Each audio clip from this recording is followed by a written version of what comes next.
Welcome to another episode of No Investment Advice. We got Jack Butcher here. What's going on, mate? Afternoon, boys. How's it going? Good going. We got Trung Phan here. Trung, what's happening, mate? Yo, what's good, man?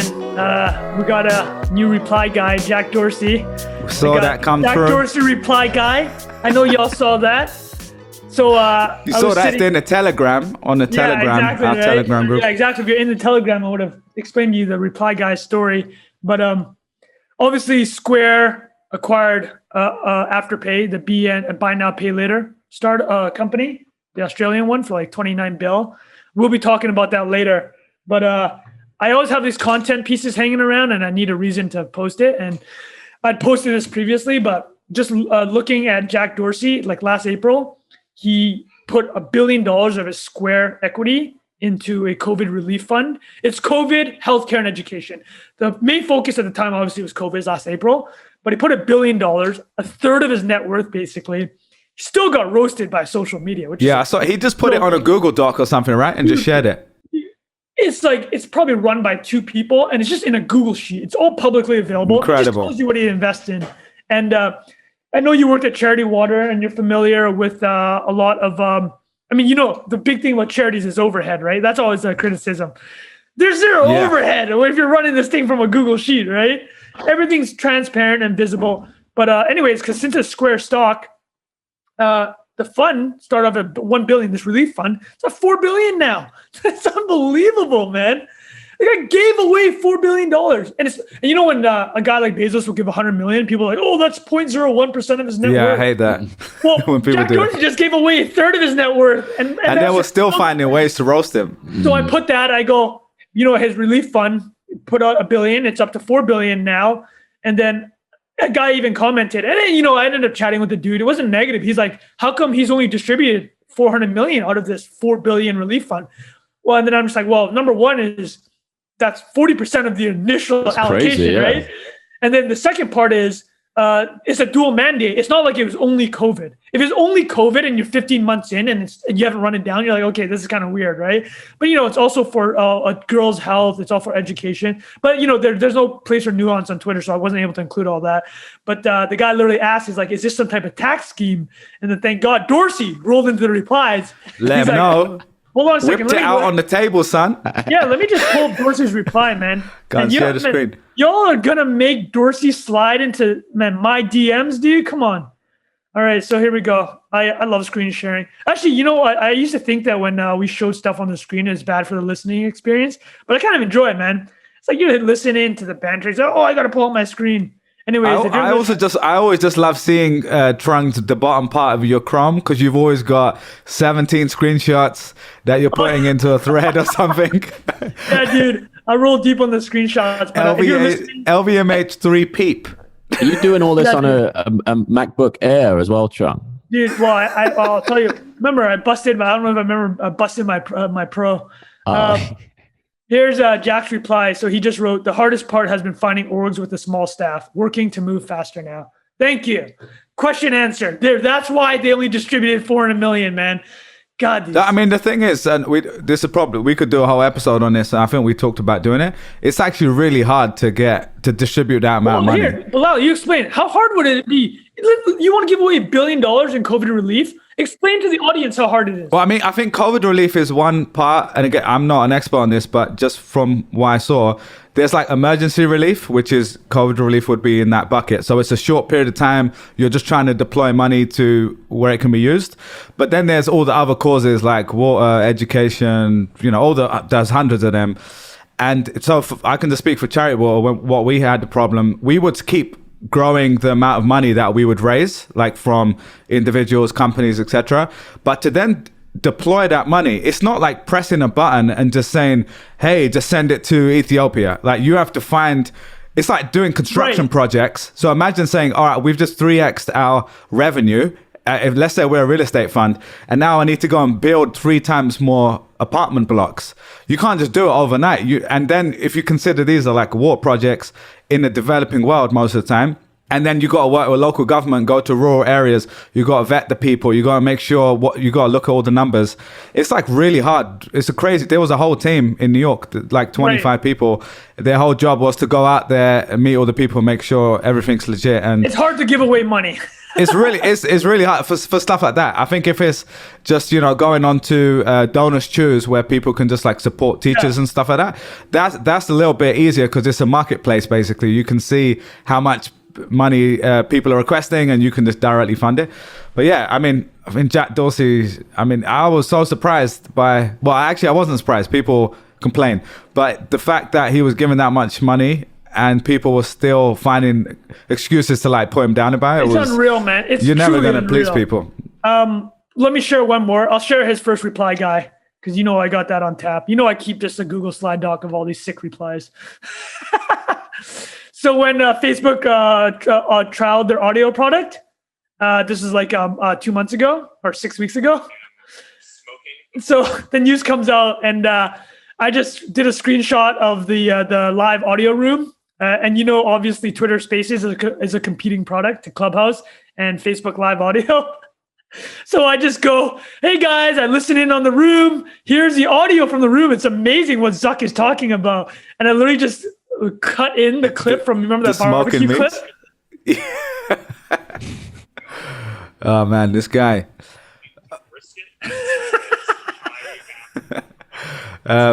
You remember the smoking meat thing? Yeah, right? that was the most incredible video. Freaking Jack Dorsey liked this tweet, which is just hysterical to me. Oh, sick. Yeah, dude, no, it's funny because I'm making fun of his direct competitor's product, and he likes it. I love it when that shit happens, man.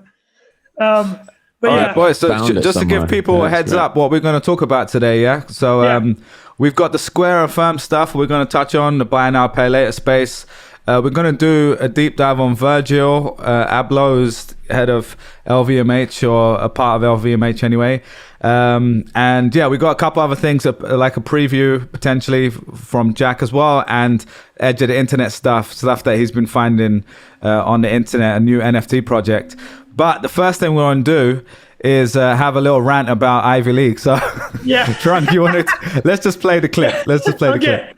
So again, to our listeners, I apologize. This is going to be a clip-heavy thing because there's a really viral video on Twitter yesterday, and I was sent it. It's from the 2016 Olympics. It's the semifinals men's hurdle race, and there's a Haitian runner. Let me get his name here.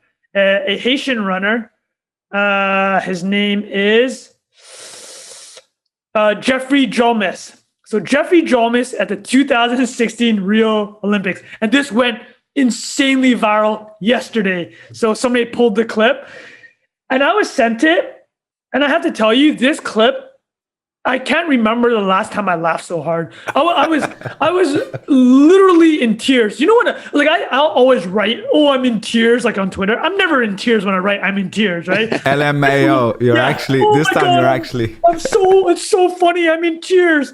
I was literally in tears. My wife came into was brushing her teeth, comes out of the bedroom, and I'm like keeled over. She's like, "What is going on?" I'm like, I can't even, I couldn't even talk. I was out of breath at how funny this is. So let me describe this video.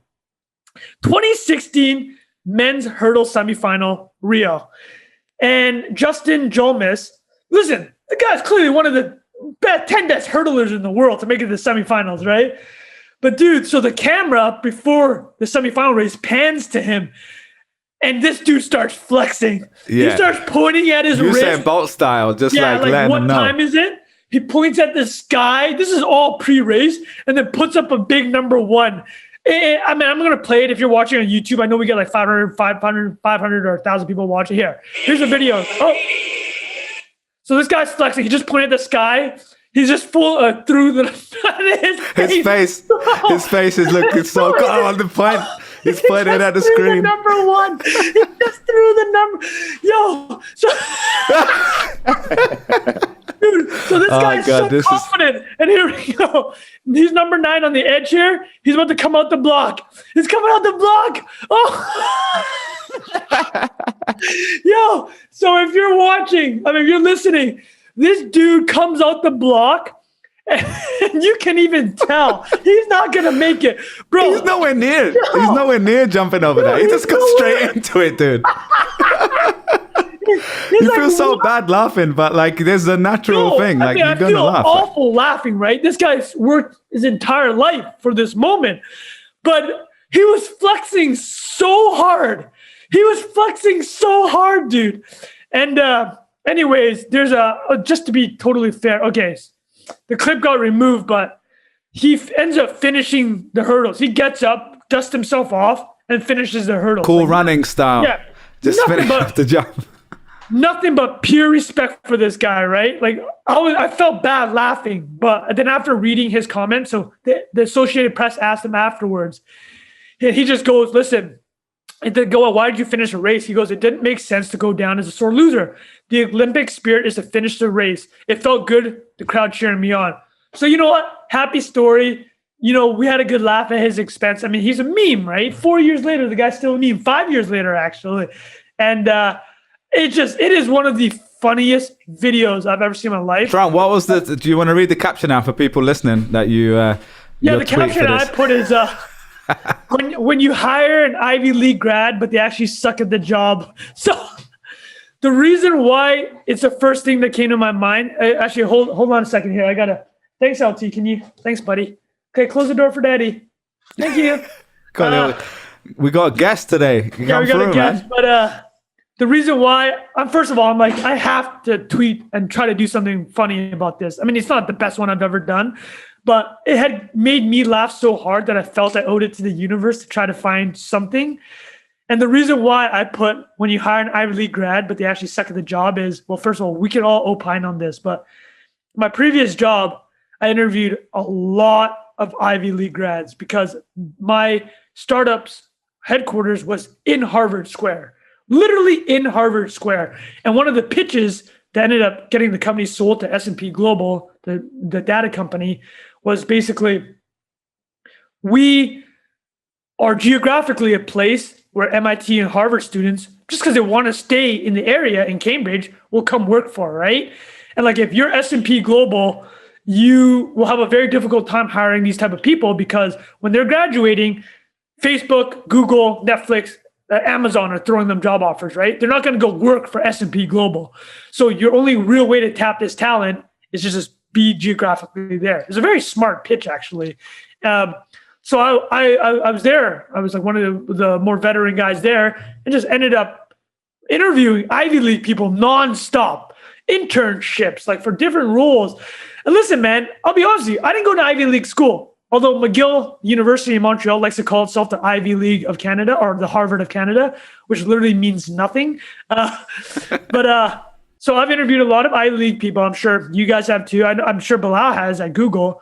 And listen, on paper, you're just like, you get pumped, right? You see a guy that went to Princeton, Brown, where else? Columbia, Yale. You're like, oh man, this guy's going to be good, right? Like, let's be honest, the signaling works. If I see some guy who went to Harvard, I got a pretty high expectation. He's going to open the door at least. Yeah. So like, I mean, like no matter how you feel, but I love everybody saying like, oh, it's just like it's just a brand. It's like, man, it's powerful, dude. You see that and you immediately brand's important, man. But bro, I've worked with, I'm not gonna say, I don't know a number, I'll call it dozen plus people with this background, and like they come into the actual role, they suck. They're just not good.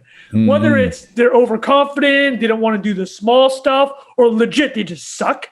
They're just not good at the job. Maybe it's not meant for them. I just find it hilarious though, because when you see the Ivy League stuff, it's like the Haitian runner was flexing, right? He's touching his hand on the watch. He's got the mean grill. He's turning up number one. That's what happens when you see like these Ivies on the resume and they don't deliver. So I was laughing, man, because that happens to me a lot. Get that job in the bin at Google, mate. Just go and approve ads for 12 months.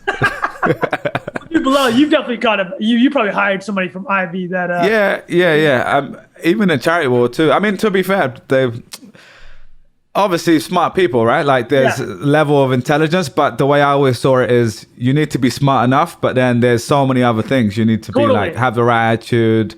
And especially early in your career, a lot of the skill set is not about being a genius. It's about like learning and like being kind of ego free and stuff like that. So yeah, man. I mean, it just depends, you know what I mean? Well, I think you nailed it. I think those 2 points you nailed it perfect. It's like when you're starting, your job isn't to be freaking the genius and to come in with the big U. Your job is to eat shit, right? Like that's your job. It's just how it is. I mean, well, if you're really smart, you just avoid the entire thing and you're Zuckerberg. You just found a company. Yeah, you found Facebook, right? There's the other side of it. Obviously, super capable, super smart. And to be fair, I was probably like one of those people when I was 21 in terms of being like cocky, coming in like I'm the shit too. So I'm just being objective about it. Like, yeah, I probably have pissed some people off too when I was a kid.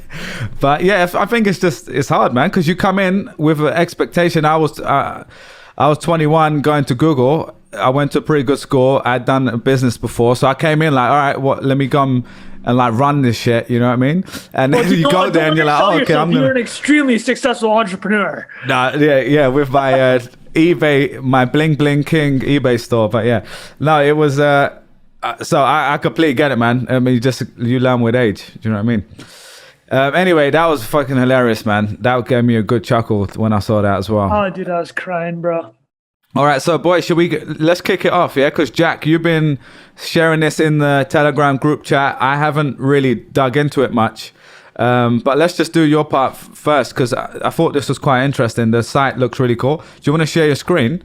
This is the Edge of the Internet segment we got. Yeah, okay, cool. You guys know who Tom Sachs is?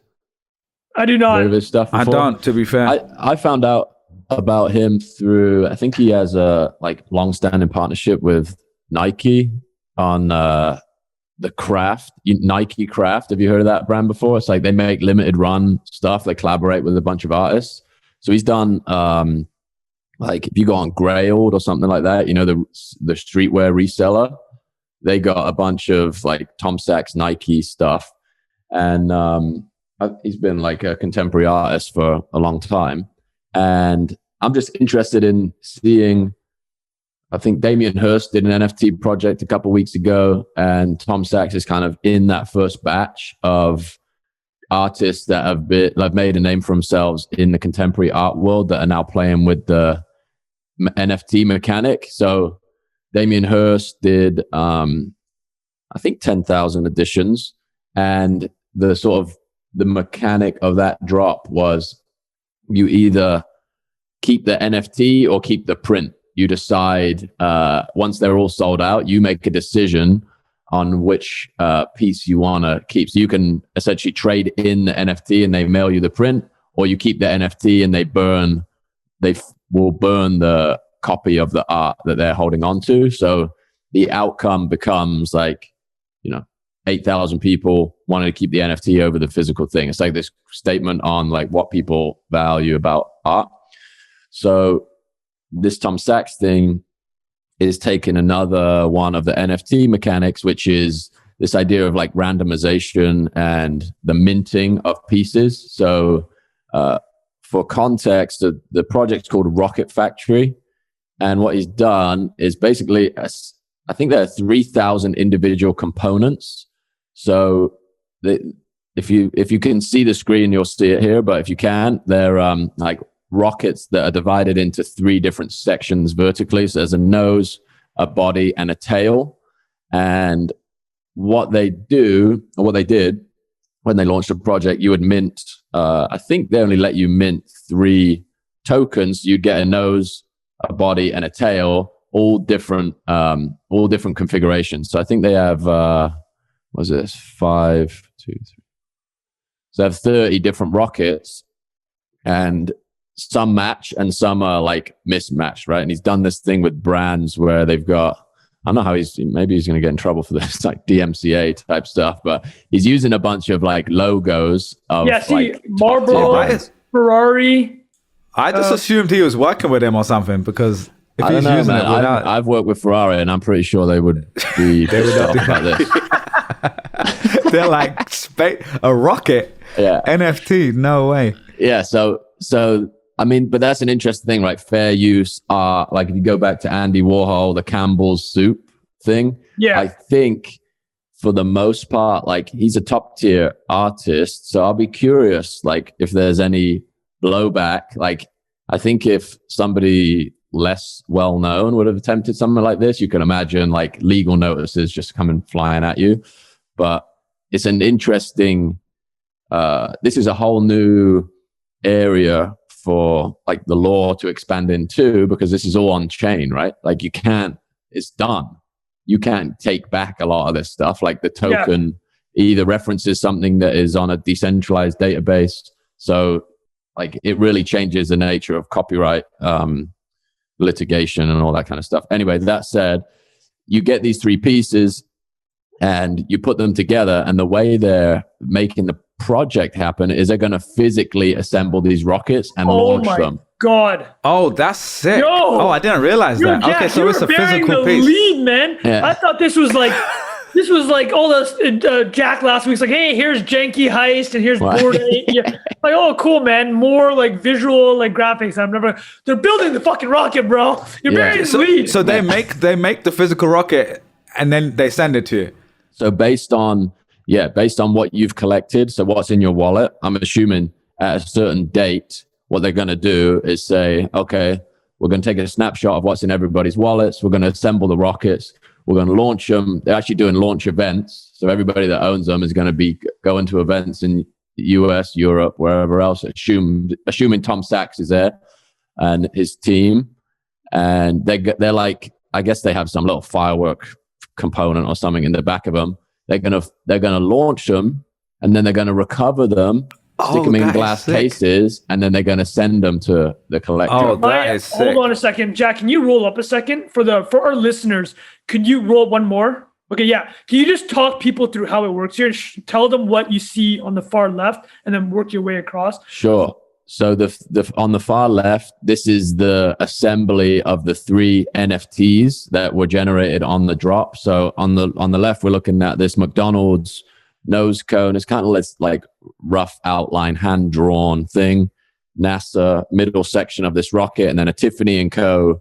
bottom. And then there's an image next to that. That's the dream team there, bro. Look at that. Tiffany, NASA, and McDonald's. Come on. Is this being done with NASA? He has a relationship with I think NASA it is, because well, if you look at that YouTube video, that's the NASA logo. You want to click on that? I can't comment. I don't know, but I think this is like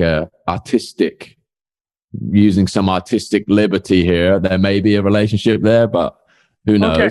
So the second image is like that, that hand drawn rocket translated into this physical thing. So, It looks like it's probably about 3 feet tall, based on it's got some like propulsion device in the bottom of it, and then on the right hand side they've done a video which explains the whole process, which unbelievable. Is pretty cool. Unbelievable, really cool idea. So just to clarify, is there going to be? Yeah.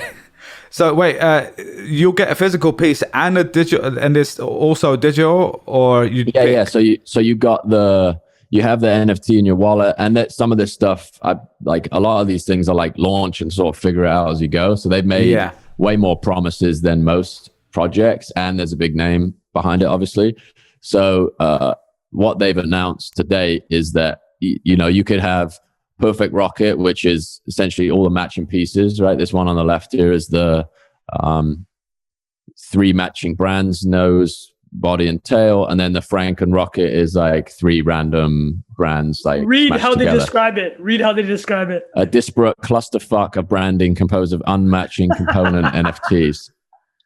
So obviously this creates a market on the back end as well. So when they did the drop, a lot of people were going to the secondary market to complete their rocket and get the 3 matching bits, like the other Janky Heist thing we talked about last time, which is a cool idea. And then obviously the layer of the actual contemporary artist that has a track record and the events and things of that nature. And there's only, I think, 3,000 components. So there's only going to be 1,000 rockets.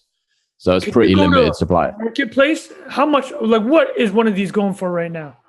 So, oh my goodness. Oh my God. So the Hermes body here is 15 Ethereum, which right now that's probably 40 grand plus 35, 40, yeah. And McDonald's 25. So they're obviously different rarities, and some brands are more common than others. Filter by, but you buy all of this stuff and then, there's Lisa Simpson. I actually interviewed the voice behind Lisa Simpson. That'd be pretty cool to talk about, actually. Yeah, she's a That's beast. hilarious. So this has moved like what, probably 10x from the mint price and then 3x from the resale price. So there's like a Are reasonably they active, all minted already then? Because yeah, normally there's a they minting sold out period. in an hour. Yeah. Oh, damn. This is a really cool example because he's like a legit artist, like you said, in traditional world. And this is a cool execution of like both digital and physical.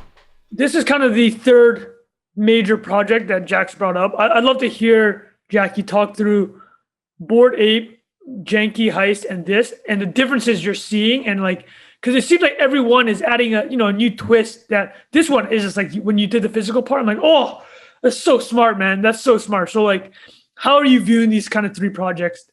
Yeah, they're very, like the Bored Ape one, I think is like pure internet community. Like you can see it in real time, like people in the Discord. It's almost just like an abstract financial instrument. It's like that doesn't, like we talked about the decentralized Disney and things of that nature over time. Janky Heist feels like they have a brand, they've raised money, and they've got some creative firepower already. So I don't think it's going to be as community driven on the media side, but there's some, it's like a real outside bet that they're going to be able to build this like virtual world around their characters that already have some like cultural relevance. And then this last one is just, I think, outside of that completely. It's like a traditional artist coming into the space, and you can imagine in 10 years, the first artist to have like successfully, or among the first like legit artists to have used this medium to make something interesting, and that, like the aesthetic of it, and just resonates with me as well. This last one. Let's do some real quick napkin math. So the Hermes one was the biggest one. That was a 15 ETH or a little bit more. That's one part of it. That's one piece of it. One single piece. So there's a 3,000 pieces, right? 4,000. So if we do, let's call it 5 ETH average price. What's 5 ETH? About 10. Just call it 10 Gs. What's 10 Gs times 3,000? Whatever that is, that's how much it looks like this thing's going to bring in. When they issue the project, they make the money on the minting, but then resellers capture the arbitrage on the secondary market, and there'll be like a 2.5% kickback or something to. Let me just share my screen one second quickly. Well, here, so like if just that napkin math I did worked out to 30 million. So if you just assume every piece goes for 5 ETH, but they've already made money on the minting, so they'll make money on the transaction fees. I mean, this could reach Top Shop levels, like 100 millions in kind of volume. And Jack, as you're just pulling that up, just one thing to share as well is it looks like, because there was this huge hype of NFTs early in the year, there was then quite a drastic reduction, like 80-90% of value, or like something like that. And now I think we're really kind of picking up again quite significantly. If you look at the numbers for the top projects, it looks like there's been crazy growth in the last few months. Yeah, it's like there's a huge, like crazy crypto. You're back, bro. Dude, top 10 right here on Foundation. Jack's top 10 on Foundation. Yeah. NFT creator. So they've done 3,000 Ethereum of volume on the secondary market, which is 7.5 million in like 3 days, I think. Oh my goodness. So then you'll see, like when you get closer to some of the milestones, like, hey, this is what we're going to do with the physical pieces, and this is the access it gets you. All of those things obviously translate to more action on the secondary market. Not investment advice. 100% not every investment time. Advice. Yeah, I mean, this is I mean, it's almost like an ornament for the office, right? That's really how I'm thinking about it. Man, I find it hard to believe this will not be worth 10 to 20 times more in a couple of years than what it is now. Not investment advice. I can't bring myself to spend 20 grand. Even I have such a high level of confidence that this project, just listening to you talk about it because of the name behind it, will just be worth just multiples. Like you spend 20 grand on a rocket, it'll be worth 500 grand in 3 years. You know what else I think is interesting is majority, someone's probably done analysis on this, but the majority of people transacting in Ethereum have either make their money in Ethereum, or they've been holding it for an incredibly long time, and it's sort of skews that relationship to the dollar denomination, if that makes sense. Right. Someone like you would have to take, 20 grand out of their current account, turn it into Ethereum, and then buy an NFT with it, which is a very different mental leap. Yeah, right? Yeah, totally. Like you And I right think- now, Jack can just like, hey, I got an Ethereum slush fund here. I'm going to buy this. Yeah, it's different. It's definitely different. And I think, you know, there's speculation and trading and blah, blah, blah. But it's like you're sort of trading within your account as opposed to like making like a clean purchase. So I think that's another reason why the adoption is happening the way it is. It is such a big advantage just to be in. I mean, literally, you nailed it, right? The mental hurdle to pull money out of your checking account to buy this versus if you're already. So that's why you got to kind of go through the pains of getting into the system, right? Because I'm just missing out on all this shit. It's just because I can't make that mental hurdle. Well, Trung, it's like when you were buying the ETH on the show. Remember when you shared your screen and we were like, oh, wait a minute, make sure you can take it out. It was for that reason because once stuff keeps evolving, you're like, I can stake this in liquid staking Lido or like something like that. And if you can't take it out, you don't even have access to try that out or the other 100 things going on. But anyway, I'm gonna dabble again. I'm not done, man. I'm not done. I'm gonna give myself. Yeah, no investment advice. But yeah, sick. Jack, that's a cool project, man. Thanks for sharing that. So just to clarify, you bought one of these or you bought some of these, right? Yeah, I got a Chanel set, black and white. Oh my God. Wait, the full set? The whole rocket, yeah. How many for ETH God's did you sake, drop? that is legit. Probably 2 or 3. I'm calling it right now. That thing you just bought will be worth 200 grand within 2 years. There's no question in my mind. That physical rocket in that meeting will be worth 200 grand. Trung is so hyped right now. Trung is getting ready. I can't get my head around it. Listen, I'm the biggest hype man ever. I can't get my head around it. No, the Chanel, you got a full set. You got the Chanel, son. That's clear. Well, so wait, to clarify, did you have something else and then you had to go and trade it with people or what? No, I bought on the secondary, so I missed the drop. So you just bought the whole thing? Yeah, I've been watching and I was like, I really want to buy this project. Like it was 2 weeks ago and I heard about it and I forgot to set a reminder of when the drop was. So I had to just I saw it on Twitter. I was like, I missed it. So I think this is the perfect segue into the topic we want to talk about, Virgil Abloh. Yeah, let's do it. Freaking super duper designer, artist. I mean, because big news on him is he's going to start doing NFT projects. He's going to start doing virtual clothing. And so let me just... So Trung, who is Virgil for people who don't know? Well, Virgil is the founder of Off-White, a streetwear brand. And he is the artistic director for menswear at LVMH, Louis Vuitton, Moet Hennessy, the $400 billion luxury conglomerate, which we will be talking about in a subsequent episode because its CEO and top dog, Bernard Arnault, is the richest person in the world now. Crazy, right? Still the richest. I know that he's got a crazy story too. Yeah, we need a real deep dive on that one. So Virgil Abloh, I'll just screen share. Actually, I can just walk through the thread that I did because Virgil's super fascinating. Here's a screenshot. Here's Virgil, and I'll just flick through a couple of things super quickly. He's born in Rockport, Illinois, which is like 2 hours from Chicago, or 4 hours it looks like. His parents were Ghanaian. How do you say that? Ghanaian, is it? Ghanaian immigrants. Ghanaian, yeah. Sorry, apologies to Ghanaians there.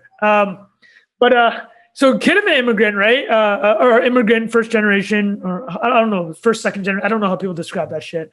But anyways, his classic immigrant story, I mean, Bilal and I have talked about this, is like you're growing up and what do your parents want you to do? You got to become a doctor, lawyer, engineer, right? Classic, accountant. So he grew up with interests, and he was like Bilal, actually. He loved hip hop, and he was making custom tees in habloh school and selling them. Bilal was selling custom hats for the Bling Scarface King tees, bro. Scarface number one. So Abloh's parents, his mom actually taught him how to sew, but his dad worked at a painting company. So very like classic, hardworking immigrant family. They're like, you need to get a real career. So he went and enrolled in civil engineering at Wisconsin-Madison. But, it's like again, the parallels to Bilal are incredible here. Loves hip hop, was DJing in high school. He's like, okay, I'm gonna go to the engineering school, but I don't want to be an engineer, right? I'm just gonna do it, kind of make my parents happy. Like, I get that story. He DJ'd at university through parties, and after his civil engineering degree, he got a master's in architecture. So this is what's crazy. He's What a probably legend. the most To do influential. both? Yeah, like one of the handful of most influential fashion people in the world right now. His background is in civil engineering and architecture, right? It's amazing. But Design, bro. exactly. I mean, Jack's going to have so many things to opine on. I can't wait to hear his opinions on Virgil and his kind of design instinct and where he applies it all. But it was at his master's program at the Illinois Institute of Technology, that he found kind of his idol, a guy named Rem Koolhaas. He's an architect who also worked with Prada, right? So built buildings, but also helped fashion giant Prada design bags. And then that's when Abloh realizes, like, okay, like I can learn to be the skills of an architect, but I don't have to be an architect, right? And he actually has 3 really, really good lectures online on YouTube right now at Columbia University, the Rhode Island Institute of Design, and at Harvard. And they're amazing. They're about an hour and a half each. So one of his main shticks is that he kind of gives away information, because how he came up, he's like, nobody was telling me to be a designer. I found on my own. So I want anybody to learn from my playbook, right? I'm going to give away all the information. And he has 6 million Instagram followers, always shows his works in progress. And so his inspiration was this architect, Rem Koolhaas, who taught him that you can do a lot of things with an architecture degree. And actually in one of the lectures, Virgil was explaining that looking back, his architecture and engineering background has actually given him so much confidence in anything he does, because he grounds everything with this really hard training, right? He understands like dimensions and like how to test things, how to do theses and hypothesize about how things can end up, and how to combine different disciplines, right? So he'll do stuff and he'll get so much pushback, but his confidence comes from the fact he's like, no, I'm grounded in something that's literally, it's physics, right? He's like, it's math and physics. Like, this is what I'm grounded in. I understand these things. And that gives him confidence to try all these new things. And this is kind of how he blew up. But it's so interesting. So combine this architect engineering background with this interest in hip hop and DJing life and all this stuff. And man, it's just like the luck of the draw. Magic moment, man. Yeah, the magic moment. It's amazing. I love these things. It's like, so he graduates around 2005, and he's from Illinois. You know, born in Rockport. It's close to the city called Chicago. And there's an artist from Chicago at that time that we might have heard of. His name's Kanye West. And wait, Trunk, do you remember what his nickname was back then, or when he was first coming out? No, you Khan, the Louis Vuitton Don, yeah, which the Louis is amazing. Vuitton Don, that's right. Because now Virgil is.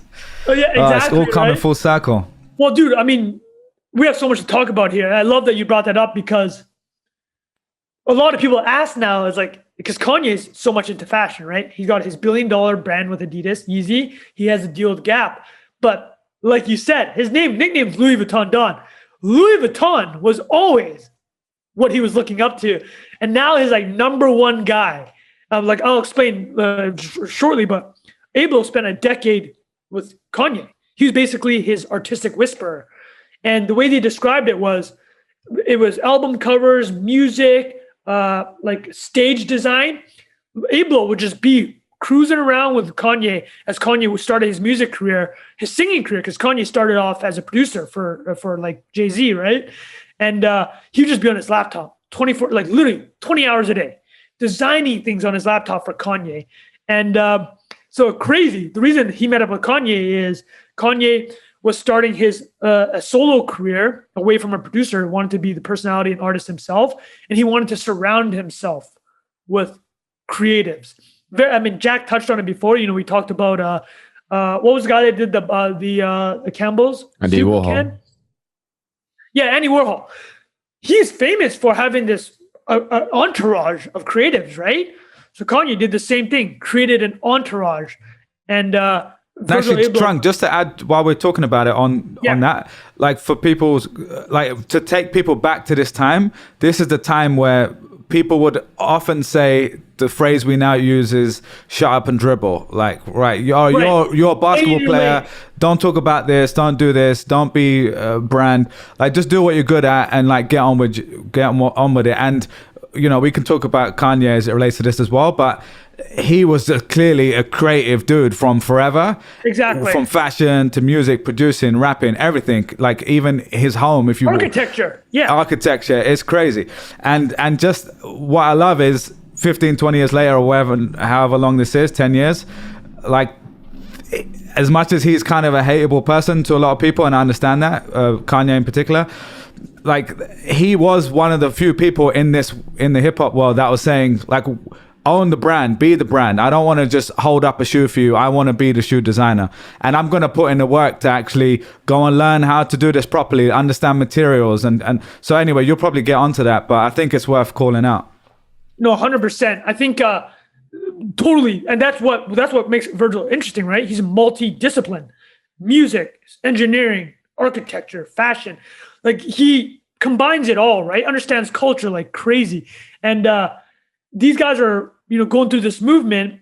And in 2009, there's a very famous photo. It's right here for the non-listeners. For the listeners that can't see this photo. It's at Paris Fashion Week. And this photo went viral. It's Kanye carrying a Goyard suitcase, wearing just an absurd jacket. And there's a whole crew. There's a crew of Kanye and his boys. And the Virgil's in the far right here. I don't even know what he's wearing here. Gray pants, a blue vest, like red rimmed glasses. They got roasted, right? Because Kanye's like, I want to be a fashion designer. It's funny, 2009. Look at him now. He's incredible. A billionaire because of Yeezy, this picture right? is Unreal, so man. good, man. I don't think it would have gone anywhere near as viral without the geezer in the green, though. Yeah, he's the star of the show. You know who that is? That's Farnsworth Bentley. He's in all the Diddy videos. Oh, Really? no Wow. way. Yeah. Is that him? I remember him, yeah. I almost interviewed him for Cray Lab. It's so Oh random. my goodness, dude. You got to pull him up now. That'd be so good. So, just an idea of so he spent 10 years. Well, what's crazy is these guys are like, from that picture, they're like, we're going to get into fashion. Everyone's laughing at them, right?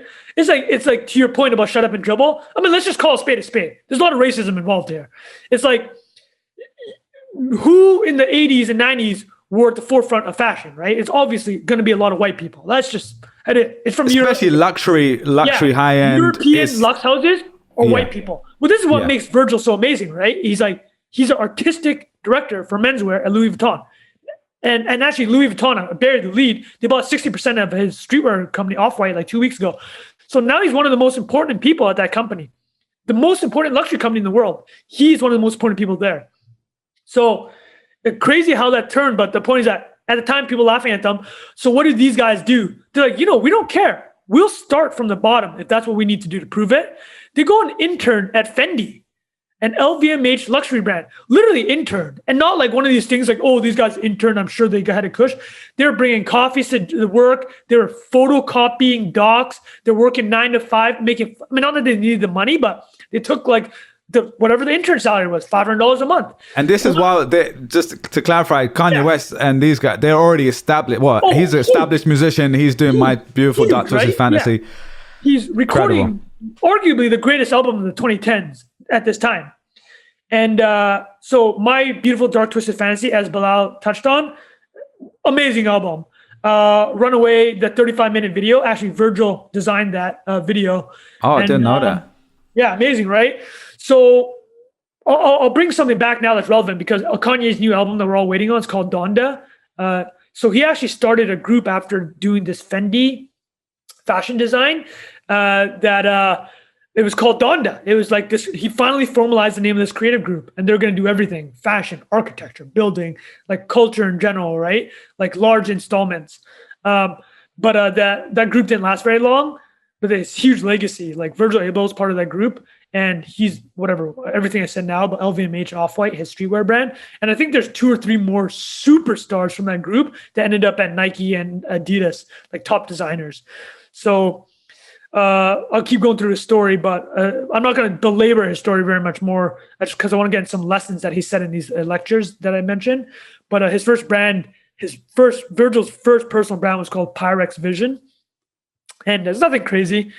It was his first fashion brand. And it's actually interesting for the listeners here. It's a plaid dress shirt. And on the back, it says Pyrex. And it says number 23. And so what's that referencing is, do you guys remember the Biggie lyric. He's not referencing Biggie, but it's a very well-known sentiment in the hood is like, you either have a wicked jump shot or you slang crack rock. I think I said in the wrong order. But basically, if you're going to get out of the hood in a lot of these very difficult areas in America, is like, you either have to be really good at hoops or you're doing the cocaine, right? Or like, your Jordan's number, yeah. Yeah. So Pyrex refers to literally the cooking mechanism to make crack, which is when you combine basically. I've never heard someone describe it like the cooking mechanism.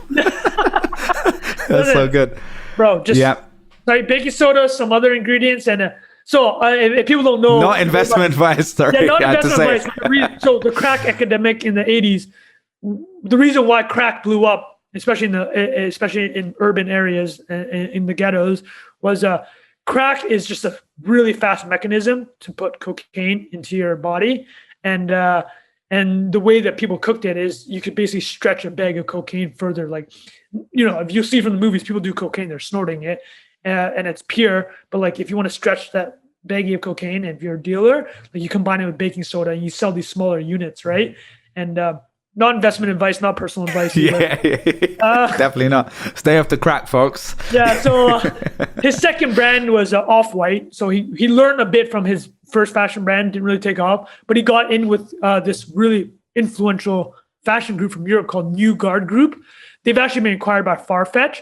But basically, they went to Virgil's like, you're a creative genius, but you don't know how to manufacture. Or you should manufacture with us. We have the best Italian inputs, right?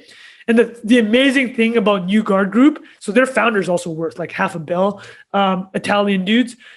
We should talk about, I'm not going to talk about them, but I'll tell you what's super interesting. Virgil and the New Guard Group, their entire operations run through WhatsApp. It's insane. Virgil says WhatsApp, that you said? WhatsApp. They do everything through WhatsApp. Virgil says he has 1,000 chats open on WhatsApp. That's how he works. Works 20 hours a day on WhatsApp. It's insane, dude. So like people will send him photos. He'll pull the image. He'll like the shit I do with memes or like Jack does with memes. Like he'll screenshot it, like circle things, be like, I want this, that, and just send it off. And the way they explain it is like they can't use emails, right? It's like they're like, we are creatives and like email blows up the flow. Like you're in your flow, right? You hit a guy up and be like, yo, I'm flowing right now. Like we need to chat about this, iron out this detail, and like we need to get done. So this guy literally, he uses an iPhone for his entire That's work. hilarious. I didn't know that. That's mental. Insane, there's another Dorsey thread there. He works on his phone too, right? Yeah, Dorsey only works through Apple Notes. One app at a time, yeah. Hysterical. Future work, man. It'd be weird to have a laptop or a computer at a certain point. Dude, it's so true, especially if the cloud gets, like my biggest beef with mobile editing of Google Docs is it's very slow. Like if you have to hit comments, it actually slows down. But man, like Jack, you said, once you iron all that stuff out, then you go to the edge of the internet and like your edge computing and it's just super fast. It's going to be all Virgil Ablohs, right? And to be fair, WhatsApp works pretty good even on desktop if you need that as well. Yeah, that's true. It's pretty simple. For just sending images and stuff, it's perfect. So Virgil, so clothing is kind of the main shtick. And footwear, but the whole point is that the last decade, Off-White, Virgil's second brand, is like the number one luxury brand in the world in terms of its reputation. And we talked a bit about his architecting and engineering, so we can talk now. And this is where I want to hit up Jack, because Virgil has laid out his design principles. He has a design language, and I want to talk through what he has described as his design language. Yo, Trunk, can we just do one thing just before we go into that? I'm conscious that some people listen to this are like, most of the people who follow us are like tech startup people. Yeah. And I think a lot of people heard of Virgil and stuff. But like a lot of people in our kind of world look at fashion as just like, oh, forget those guys, they're idiots, whatever. Like, I think there's a lot of like negative sentiment sometimes when I speak to them. Maybe on the artistic side, it can be cool. And I think the streetwear part especially has been really cool for the last 10 years. But it would be cool for us just to quickly kind of lay the foundation of like how influential streetwear has been in this, because luxury fashion traditionally was, there's two big groups, Kering and LVMH. They own a bunch of those smaller brands, like the brands we've all heard of, like Gucci, Louis Vuitton, etc. But I just wanted to call that out, because that there's just the fact that he broke into that world is already a big deal being a black guy, but just coming from streetwear, which traditionally was just kind of like ridiculed or laughed at like 15, 20 years ago. And then it became the dominant part of culture. We've talked about that before with the overlap with hip hop and stuff like that. But yeah, so that was another thing I just wanted to call out, because I think a lot of people don't understand that like all the things we all wear comes from like this annoying group of people that we might say like they're making a $2,000 t-shirt, which is obviously often annoying, but like it kind of filters through. So by the time it gets to Zara and I'm buying it for $50, the design has been done by someone way before and it's just being copied. So like these Bilal, guys, go on. I think you hit on an extremely important point here. I'm so glad you brought it up. Your initial statement is, okay, if we have a lot of tech and entrepreneur listeners, why should they care about this? Jack is about to go nuts on why it matters, right? And it has to do with this. Is like crypto and NFTs are bringing scarcity to the digital world. And no one understands scarcity better than the luxury industry. So if you want to learn, I mean, think of like, what more do you have to say? Bernardo Arnault is the richest person in the world. He's richer than Jeff Bezos. Just think about that, right? And these guys understand scarcity, how to build these brands, and these things are coming to the digital space, right?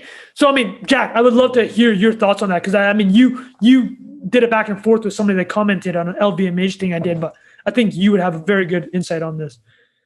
Yeah, I think that it's pretty obvious that they're gonna get into NFT world, but to go back to what Bilal talked about, like why technologists or like, you know, people outside of fashion should care about this is like, I think the larger trend is like crypto is essentially allowing for people to capture more value, like more value from the culture that they create, right? And we've talked about this a bunch of times on this podcast. It's like culture is this really wickedly under monetized asset class, essentially. And for the creators especially, right? Exactly. For the people that are often the creative people with the inspiration making it.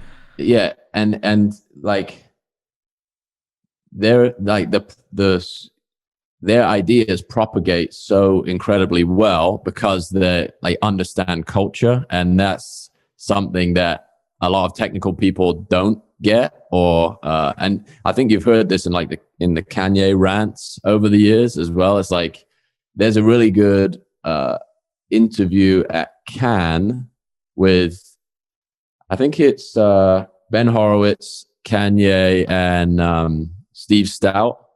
And they're never seen this. That sounds incredible. It's class, and they talk about like the technology as the rails for increasing like people's taste levels and like putting like better quality work out into the world, which is just a badass idea. And I think like now what we're seeing is like the ability to like make markets from culture is just getting way more like liquid and fast, and like just unleashing this like creative renaissance. And you're going to see like, I think you'll see brands like LVMH, and obviously they can leverage the brand that they've already built to create new opportunity for themselves in that world. But it also, I think, unleashes this like, man, that you can see a future where like there are fashion designers that design clothes exclusively for digital environments. The metaverse.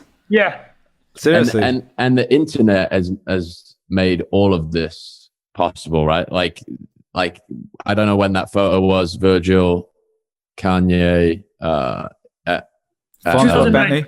2009. Yeah, so that's like internet era for a lot of people, right? Yeah. To go back to last week's conversation. Last week, well, as reference, Bilal, can you explain what internet is? Oh yeah, if people didn't hear it last week, there was a executive CMO at a public company that in I think 2013 said to me and my colleague, "We don't believe in the internet, we call it the internet." So going forward, we'll reference that. This is in regards to digital advertising. They did not want to stay. Yeah, we were talking about YouTube and Google stuff, and he was like, "Oh, we just run Super Bowl commercials and stuff like that." So Yeah, but it was the era where people were still really not sure that now it's undeniable, but back then they were still having to convince people internally, like, we're going to hire a social media manager. Like, that was the kind of stuff. But yeah, go for it, Jack. These guys understood the internet and culture again at like an instinctual level where engineers and corporate entities perhaps don't. Like, maybe they're good at manufacturing, and like, you know, that partnership that Virgil had to make with manufacturing is obviously massively a massive component of the business's success. But the most important thing is that he makes stuff that people like and want to share. And that, like, the internet, again, we've talked about Matthew principle, power laws, whatever else. If you're the best, the result that you like generate is 10x, 100x what anyone else would if you had to rely on, you know, word of mouth or someone seeing someone in the street and being like, oh, what thing is that? And because what brand is that? And because he's arguably built relationships with the biggest like figureheads of culture on the planet. Like, who doesn't wear Off-White? Like, sports, like athletes, musicians, film stars, like everybody that sets trends, essentially. He's basically like an API. Let's use a technology term, right? You've got like an API directly in to like the Virgil design language. And it's not a surprise that LVMH is just this behemoth vehicle at this point. It's like Facebook, Google, Facebook and Google as like basically the infrastructure for culture to operate on, right? Twitter is the same thing. That's why I think Twitter is, you know, not investment advice, but Twitter is undervalued as well, because all of this stuff is like, this is where these trends take hold, and then they like manifest themselves as results down the road. Yeah, Nike is in this vein. Like, if you're talking about whatever, Nike's like a $250 billion company. It's like there's Nike, and it's good that we brought up Nike because it's something that Virgil has worked with in terms of taste making. Let me quickly just roll through some of Virgil's design languages. I'd love to get Jack's thoughts. Yeah, let's do it. Because Jack, again, owns Visualized Value, so he's going to have a lot of thoughts on these. So the first thing that Virgil says about his design language is he loves the idea of ready-made. He cautions, in his lecture, he cautions people from always wanting to make something brand new and from scratch, right? And the instinct obviously is like, I want to be original and be first. And he's like, that's actually a kind of a faulty way to think about it, because so many good aesthetics have already been discovered. It's like, you kind of do yourself a disfavor if you're not building off other people. I mean, he has been criticized. Some people think he's a ripoff artist in some of his pieces, but his inspiration for ready-made was an artist named Marcel Duchamp. And Marcel literally took a freaking urinal and turned it into an art piece called Duchamp's Fountain. Listen, I think this is so dumb, but that's hilarious. It's ready-made is what he's saying. There's something that already exists in the world that already has baked in assumptions and beliefs about it, right? And so he took a urinal. It's like, when we think about urinal, we're pissing on stuff. It's just like, it's meant for human excrement. And he's like, yeah, art's meant to be pissed on. That's what Duchamp said. And I'm like, oh, that's pretty funny. So, you know, this very ironic, this piece. But so just Off-White's logo is these kind of arrows, and Virgil talks about it. It's like, everyone knows these arrows, right? He's like, he wanted to make something that was recognizable, but give it a tweak. And I think, Jack, this is what I'll add Virgil's second design point, which is this. He calls it a 3% rule. He only wants to change something by 3%. So take something that already has established feeling and emotions and that is culturally known, but then add, remix it a bit. This is his DJ background, remix culture. Change it 3%, make it your own. And what this fulfills is two things. It's like the human need for familiarity, where you get comfort. And then also the human need, you're also searching, you're curious, right? You're always looking for novelty. That just goes back from evolutionary phases where you're trying to find shit, just trying to survive, right? So you're looking for stuff. So he's like, and his most famous thing is his collaboration with Nike. It's called the 10. And he went to Nike and he's like, let me remake my 10 favorite Nike shoes ever. So for the listeners here, there's one of his most famous remakes it's the Air Jordan 1. So it's a red Air Jordan, and Virgil remakes it. Literally, like I said, the 3% rule. He just tweaks it by 3%. He adds his humor into it. He adds a stitch here. He kind of adds like a plastic cord there. And everybody instantly recognizes a shoe, but then also knows it's a Virgil. And these things cost thousands of dollars, right? So Jack, design guy, what do you think about ready-made, and what do you think about the 3% rule? I think we've talked about it in a couple of different contexts before, but it's the like barnacle strategy that I can't remember what context we brought it up before, but there's a cultural whale, right? Jordan shoes have a cult following. And if you execute against that, like in a way that doesn't seem disingenuous, like you're adding something to that culture, you get embraced by the people that already support it, as opposed to having to build that network up from scratch. That's what he's doing, is like tapping into existing networks with new creative ideas and tweaks, and like I think challenging people's like definition of what creativity is in all of this as well, right? People would rather have that shoe on the right than Virgil's, made up shoe line, right? 100%. It's like steeped in legacy and story, and yeah, I think it's like a really interesting struggle that creative people tend to have. It's like they want to reinvent something, but if you really want to get philosophical about it, like you can only create with your inputs anyway. So yeah, what's the thing? Genius is, or creative genius is just knowing how to hide your sources.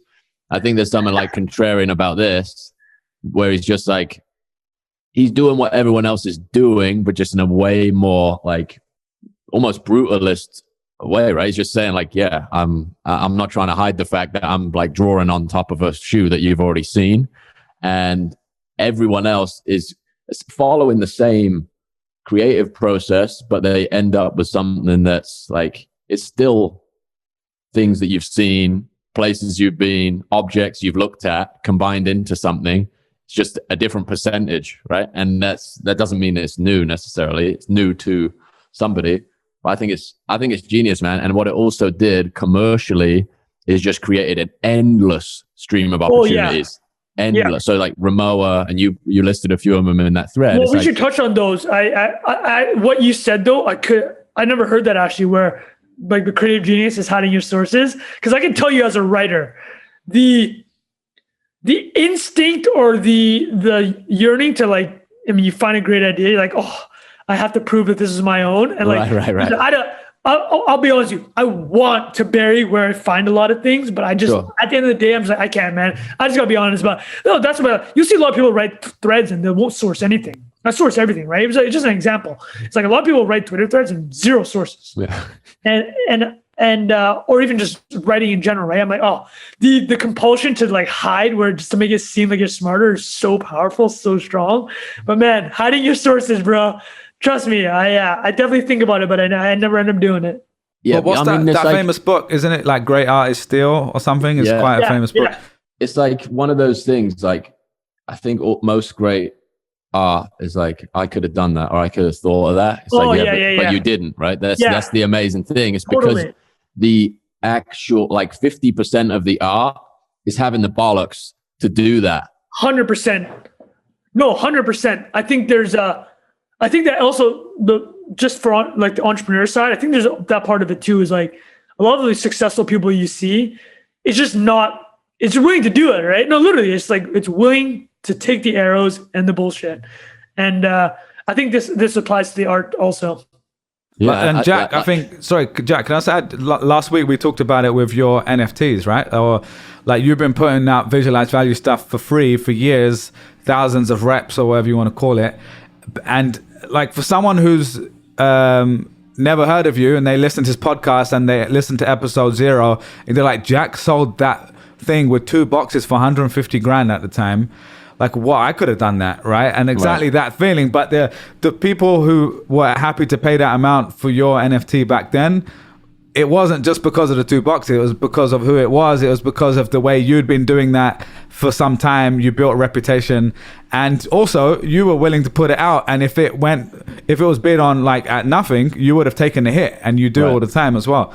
So I think people don't always see that side. Well, I also like we're entering like a weird phase in time where like this is maybe some symptom of like figuring out a bunch of basic stuff, right? Like the infrastructure layer of society is coming together in a lot. I mean, in first world countries, especially, it's like creativity is having this resurgence because, like, let's face it, 95% of work is an absolute like LARP, pointless role playing thing, right? And they're getting more and more true by the day. So I think what's interesting about NFTs and all of these networks that like financialize culture is like just all of this stuff is like all of this upside is being captured by the platforms for the most part, unless you're Virgil and you can negotiate a deal with LVMH. For most people, you can't do that. But if you can make 100 garments a week or 100 virtual garments a week and like find people on like an infinite network that are interested in it, oh my God, it creates a whole lot of different it's opportunities. game over. Let me just pull up more. I just want to touch on things that Jack mentioned. This will be my last of his design language. So as a summary, Virgil Abloh, engineering, architecture background, worked with Kanye for a decade, launched one of the most famous streetwear brands in the world, Off-White. LVMH bought 60% of the company a couple weeks ago. He's already the artistic director at LVMH, and he will be now touching every part of the most important luxury business in the world. And he will actually be doing digital stuff, to Jack's point, making a digital clothing wear brand in the metaverse. And the last thing I'll point out about him, and I would highly suggest we should add in the notes, all of his lectures are available online. Incredible to listen to. There's actually one at Harvard, and we talked about Ivy League clowns earlier. At the end of the lecture, God, I was so annoyed. One guy goes, "Hey, would you sign my shoe?" He says, "Yes." And then all the freaking kids at the design school threw their shoes at him. It's like 20 people throwing shoes at him at the front of the stage. It was ridiculous, man. Anyways, so last thing. His last point that I'll bring up is he says the power of humor. And actually, Jack's talked about this a lot in the past. We've all talked about it. Is memes are the language of the internet, right? And he actually literally brings that up. He's like, memes are the go-to language of the internet. Ironic humor is a go-to language of the internet, which is why, as you'll notice on his Nike shoe here, for those that don't see it, he has in quotation marks the word air, where there's usually an air pocket in the Nike. And that's kind of become his trademark thing, the quotation marks. And it's kind of funny. Jack's wearing a shirt for VV that says merch. That's kind of the same idea.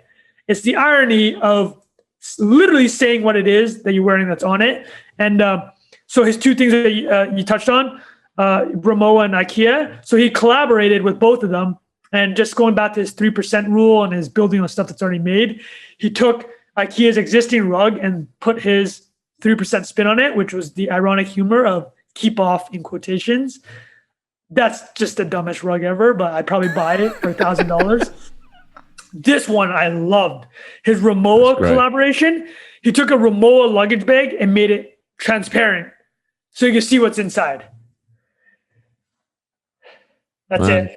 It's That's just it unreal, man. Like the restraint as a massive exponent for Off-White is unreal. Like you could spot an Off-White garment from miles away because he's like the ability to stick to that level of restraint for that long is such a powerful thing. Well, any thoughts on that with your similar backgrounds? Yeah, real similar. No, the only thing I'd say is I think a lot of this world, anything creative is often misunderstood by people who just, like we said before, say, I could have done that. But like Jack said, you didn't. And there's a reason those people were able to rise to where they are. They've done this many times in many different contexts. And it sounds kind of elitist because I wouldn't even put myself in this category of fully understanding a lot of that world because but at least I kind of know I don't. You know what I mean? Like I like a little bit of the fashion stuff, especially back in the day, and the design side I can appreciate, but I don't really know what I'm talking about. Like if you ask me to explain like the beauty of the architecture or the art, I would be like, oh, it looks kind of cool, but I don't have the history. And there's something you can't always train without really spending time that is not that tangible here, which is taste. And I kind of hate that word because I think the reason I hate that word is because like it often becomes quite elitist. Wait, one second, Trunk jumped off. So he had to leave. But yeah, so it's kind of it can become quite elitist and annoying, but there's a reason like these guys are creating stuff that the whole world end up using. So even if you don't wear Off-White, trust me, you'll probably bought something or have seen it at least where it's trickled down into all of the stuff that we all buy from H&M, Topshop, and Zara or whatever. So I think it's worth calling out, man. Anything else from you, Trung? From you, Jack? There's a Hulu, like a 4-part documentary called Misguided. And there's, I think that's the name of the brand in the UK. It's like a fast fashion brand. So if you're interested in like how that stuff gets like knocked off, basically, you could watch that. It's 4 episodes long. They'll like see some celebrity wearing some garment on Instagram. It's like, quick, knock out a design and get it to the sample house. And we'll like, man, what a ridiculous business model, like the efficiency they have to operate at to like get that done. It will also really shock you, like the number of units they actually sell. It's not a lot. Like they're putting out 20,000 SKUs a year or something crazy. Yeah, and it's like the opposite of Zara, where they are like basically, I can't remember the exact time frames, but I remember doing this at school, at university. Like they were the case study of basically looking at LVMH, Kering, Saint Laurent, like all these high fashion brands, and taking what's on the catwalk, and within like 6 weeks they would be able to get that designed, manufactured, distributed around the world, sold to millions of people. And before that, it used to take like 6 months, so or something like that. There was a massive change. So yeah, it's a really interesting world, man. So look, we didn't get to talk about Square and Affirm today. Anything else, Jack? Actually, before we wrap up? No, I think that was good. Yeah, good discussion. We didn't get to talk about Square and Affirm, but maybe we'll touch on that next week. And we're also going to talk about Bernard Arnault, the LVMH guy, who's a boss. He's got a crazy, crazy story as well. Yeah, but great chat, man. And if you made it all the way here, let us know in the comments below on YouTube. We'd love to hear from you guys. Make sure you join the Telegram chat. That's where a lot of we're going to be testing a lot more stuff out there, potentially doing some live stuff. So if you want to join us to hang out for a little bit and ask questions or just listen in, we'll probably be doing that at some point soon as well. And yeah, it would be really helpful if you go to Spotify and Apple Podcasts or whatever podcast app you're using and make sure you're subscribed, because there's a huge chunk of people that listen that don't subscribe, and that makes a huge difference to the pod. So thanks again for being here. As always, it's not investment advice, and we'll see you next week. Not fashion advice either. Not fashion advice.